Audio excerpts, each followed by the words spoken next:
last, Emi and Ishin finally arrive at city checkpoint, where the bridge is being held high up and some of the people are being clueless about it.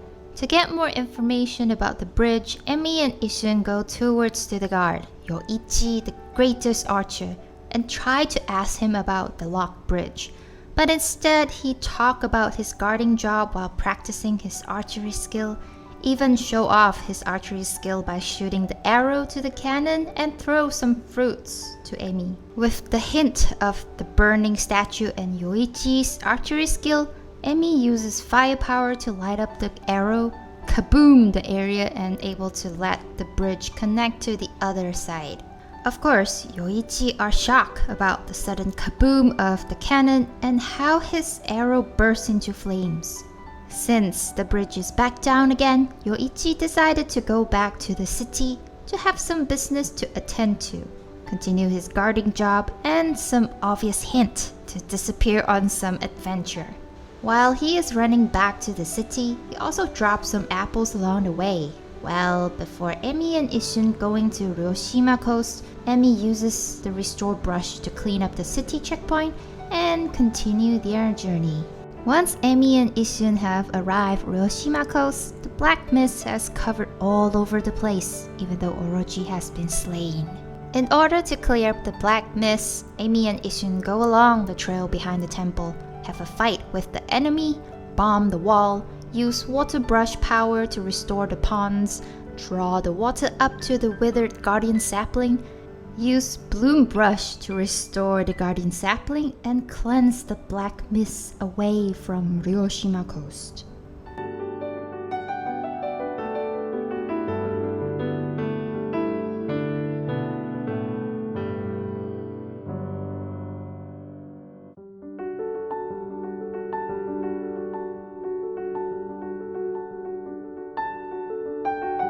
After purifying Ryoshima coast, Isun mentioned the sunken ship and Sei-an city, which also hints that Emi and Isun will have some long adventure around the two places.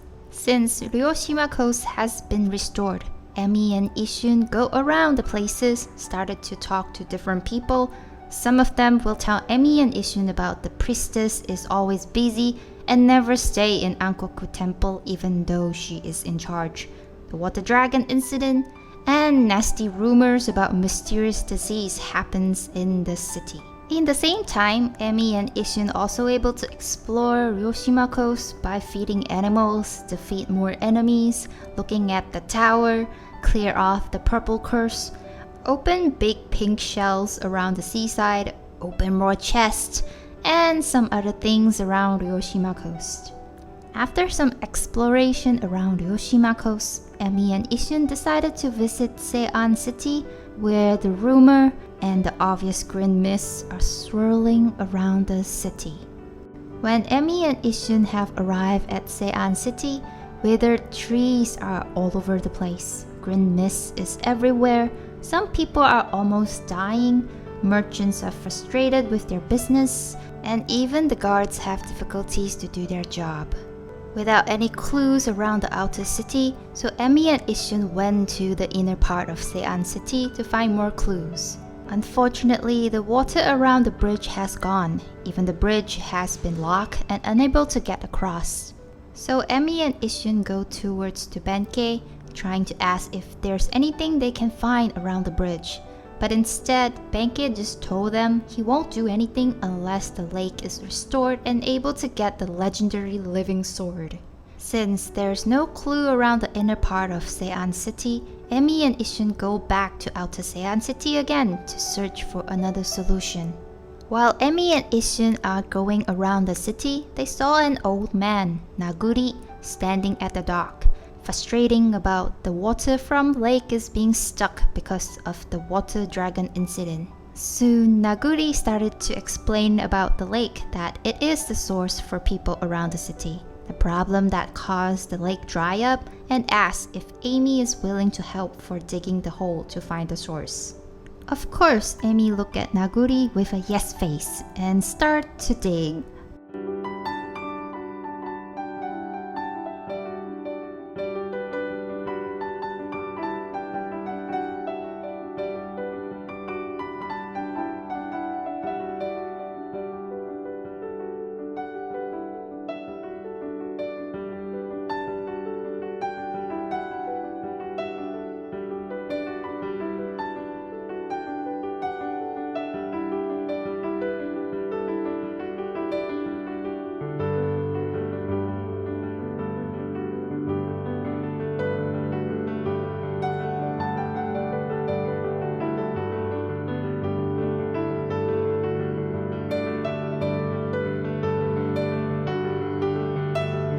When Emi and Naguri successfully restore the lake, Naguri happily thanks Emi for the good work and hope for the best of Sei-an City.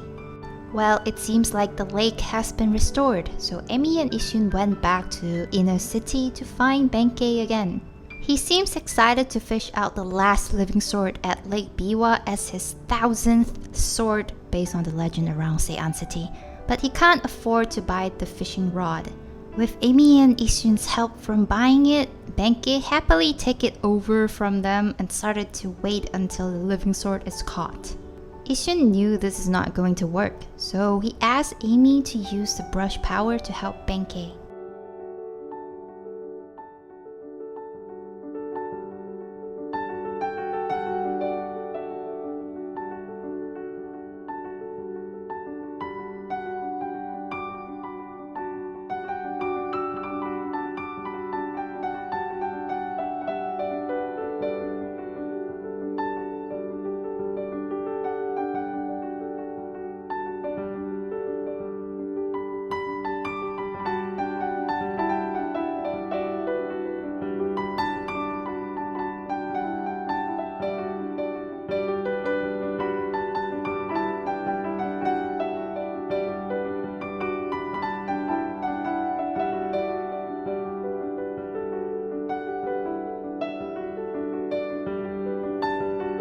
Finally, Benkei able to fish out the living sword, cutlass fish. But he doesn't seem delighted and he thought the cutlass fish is a sword. Since Benkei had made a promise to Emi and Ishun, eventually he just body slammed the bridge and let the bridge connect again. When Emi and Ishun want to continue to the inner city, suddenly Ishun saw the big swirl coming from the Imperial Palace. Thought the green mist is from the lake or mountains. Continue to their way forward, Emi and Ishun saw Waka is standing over the end of the bridge.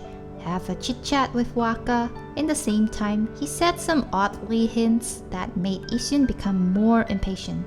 But soon enough, they continued to talk about the green mist emerge from the Imperial Palace, also made Ishun suspect Waka is the one who caused all this.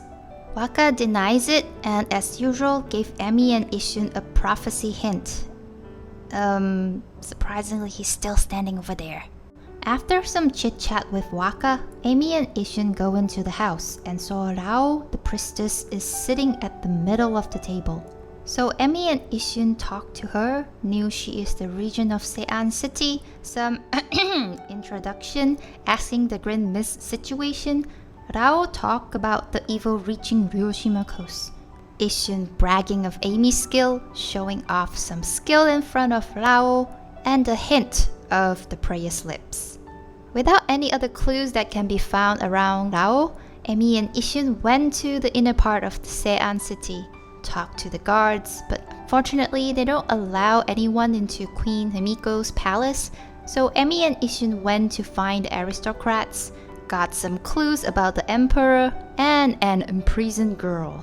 When Emi and Ishun went out from the aristocrat's house, they saw the green mist coming from another entrance. To find out the source, Emi and Ishun quickly get into the place, eavesdropping the guards talking about the green mist incident, the emperor's health, and the imprisoned girl named Kaguya. Since Emi and Ishun can't get through the small gap hole, so Emi just pick up the prayer slips and rush back to Rao. Once Emi and Ishun gave prayer slips back to Rao, she thanks them, tell them about the evil rising from the forces of darkness. Even Rao and Queen Himiko can't get rid of the foes and exorcise the evil. So Rao need Emi and Ishun's help to retrieve Fox Rod from the sunken ship during the new moon at night. In the same time, Rao also hints the moon turret is the only place that can make the tide recedes when Emi draw a new moon. When Emi and Ishun got the informations from Rao, they quickly rushed to the moon turret, jumped up, and saw the new moon symbol under the sunken ship. Just like Rao mentioned about the new moon before, Emi drew a new moon on the sky. Soon, the symbol lights up. The seawater started to form a huge circle and open a wide entrance to the sunken ship. Without wasting any time, Emi and Ishun went into the sunken ship and saw an evil-looking cursed door that seems impossible to get through. Suddenly, Rao appears, told them this is the place where the fox rod is, about the sunken ship is caused by the water dragon, and ready to get into the inner part of the sunken ship. However, Issun still thinks the cursed door is the problem for getting in, so Rao pops out the prayer slips, jumps, and sits on Amy's back to guide the slips to the curse with Amy's brush. Once Amy, Issun, and Rao got into the sunken ship, there are a lot of things laying around. Some of it is haunting. Even ghosts are roaming around the place. Getting through the bamboo traps, have a fight with two oddly looking enemies. They found out there is a scale hanging in between the wooden bars. With Rao's hint, Amy draw a sun and the seawater is flooding in, slowly cover up part of the sunken ship. When they are heading to another location, suddenly a shark-like enemy appears and have a fight in the flooding area.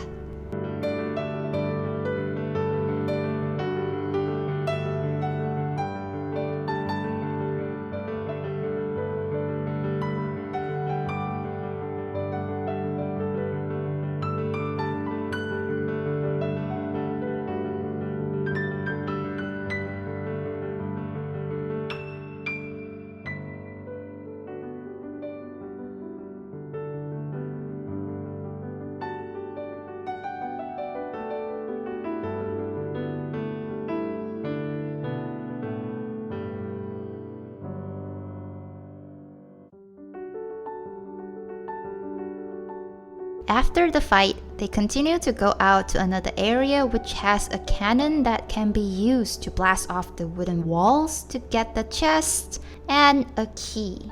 Since it is impossible to dive in to get the key, so they continue their way to another area, get past the green hand enemy, cut down the barrel, and roll it to the hook.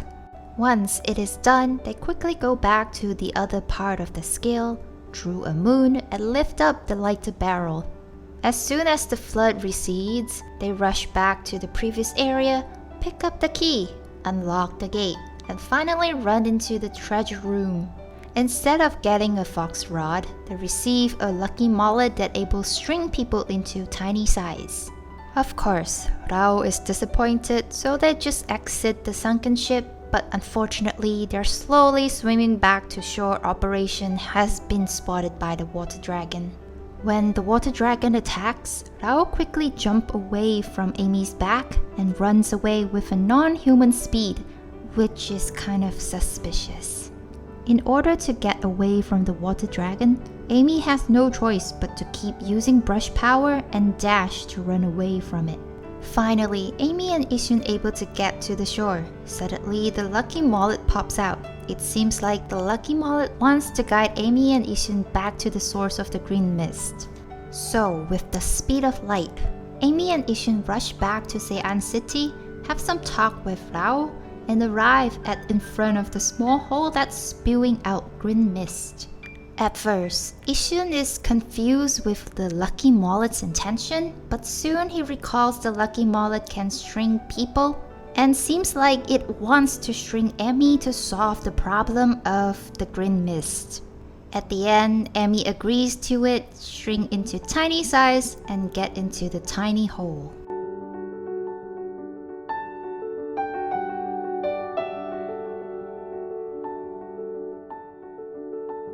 Bouncing into another area, Amy has arrived and saw everything in giant size. Out of nowhere, a laugh can be heard. Amy startled and thought the person in front of him is an enemy, but then based on the word furball, Amy realized the person is Issun himself but in magnifying size. After some chit-chat, Issun jump and sit on Amy's back and act as a helper to help Amy in their journey ahead. Avoid getting stomped by the giant foot and block spiders, Amy and Issun continue the path to find the source of the green mist. In the meantime, they also heard somebody is crying from the jail cell. Avoid getting attacked from the unknown person, Amy and Issun quickly get away from the jail cell, fight an enemy, and avoid getting stomped by the giant feet. After getting the key from one of the hollow hole, while Emi and Isshin rushing back to open the gate, they able to find out the imprisoned girl is named Kaguya. Getting arrested by the emperor for unknown reasons, all Kaguya wants is to get back to Kusa village to find his grandfather, Mr. Bamboo. After Isshin made a promise to Kaguya, they used the key to unlock the gate, bombed the specific hole, went down to the treasure chest, blast off the crack, and finally went into the treasure chest. While looking around the environment, Emi and Isshin found a flask is hanging on the upper part of the treasure chest. Curious to find out what is in the flask, Emi cut it down, walked towards the flask, being absorbed into the flask. Eventually, they found out there is nothing but water and soothing mist around it. Since there's nothing but mist, Emi used Windbrush to blow themselves out of the flask. At that moment, shimmering lights shining upon the treasure chest. With Emi's help, Kasugami appears with style.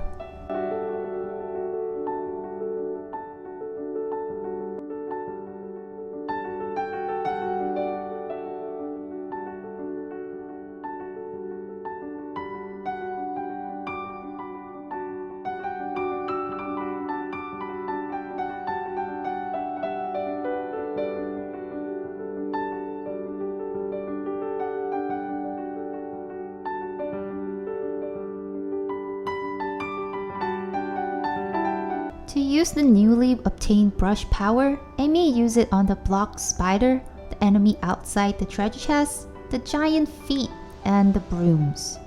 After going through some bamboos and the spider along the way, they finally arrive at the inner room. Immediately, they saw the emperor is laying on the bed, being sick and releasing the green mist from his mouth. To find a way to get to the emperor, Emi and Isshin climb up the spiders, jump across the speedy spiders, avoid being hit by the block spiders, and finally jump into the emperor's mouth. Once Emi and Isshin got into the body, saw the throat as a ticket to get out of the body, they quickly rushed into the source of the green mist and found the weird looking sword is standing over there. Suddenly, the green mist has formed up, turns into a vengeful samurai spirit called Blight. Blight thought threatened Emi and Isshin would get some upper hands, but instead Isshin fearlessly fended off Blight and said a little action would help the emperor to get better. When Isshin wants to fight, Emi pulls him back, let him sit on her back, and have a battle between the vengeful evil Blight.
After the battle, Blight has disappeared as well as the green mist, and Emi able to get a new weapon, exorcism beads. Soon, the narrator begins to speak, talk about the vengeful evil Blight is the main source of the green mist. Defeated by Emi and Isshin, Sei-an City and the Emperor able to return back to normal. Despite Emi and Isshin have defeated Blight, a form of darkness rose from Gold Nail, same as Orochi, fly off over the horizon and to the unknown location. Even though Emi and Isshin have restored the city into a peaceful place, the water dragon incident still lingers around Ryoshima coast, and the story continues. Well, instead of waking up the emperor, Isshin has an idea to release Kaguya out from the prison by controlling the emperor. So Isun jumped up and down, let the emperor get up, walk towards the jail cell, and release Kaguya. Of course, in the end, Emi and Isun tickle Emperor's throat, get out from his body, Emi able to return to normal size and let out a victory howl to make the Emperor wakes up. At last, the Emperor has recovered. While Emi and Isun are having a conversation with the Emperor, they know that he has no memories about the past, hinting about Kaguya, the fireproof secret treasure, and Queen Himiko herself, which made Isun become angry. Since the Emperor has the hobby of collecting treasures and liked the presence of Emi being here, he decided to trade his own treasures for the Demon Fangs as a gratitude from helping him. When Emi and Isun went out from the Emperor's palace, they saw Kaguya standing outside, looking at the distance. Seems like she is thinking about something about her past. While Isun is a little worried about Kaguya, she reveals that she is not Mr. Bamboo's granddaughter, also mentions about she can't remember her own identity, how Mr. Bamboo found her from the bamboo grove, take care of her, and the feeling of finding the truth of the royal crest in Sasa Sanctuary. With all that being said, Kaguya quickly runs to Sasa Sanctuary, left Emi and Isun with unanswered questions. Seems like the story is still far from over. So what will happen next? Will Emi and Isun able to solve the problems around the city and Ryoshima coast? What kind of dangerous adventure will be there for them? Stay tuned for the next episode. Thank you for watching and hope to see you all soon.